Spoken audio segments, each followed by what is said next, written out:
May nag-message pala na kilalang sexy actress kay Coco Martin na kasalukuyang nasa bansa ngayon.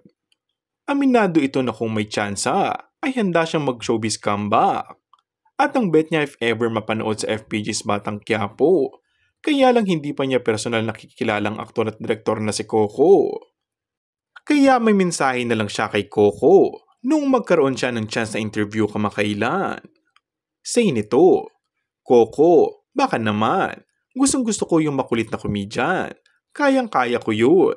Sabi ng sexy actress na matagal na rin naninirahan sa Amerika.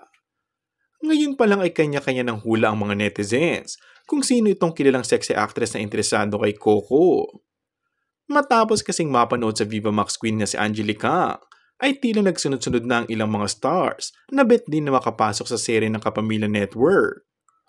In fairness naman kasi, ay lalong gumanda ang karir at nabibigyan ng chance ang ilang mga celebrities simula na mag-guest sila sa nasabing serye.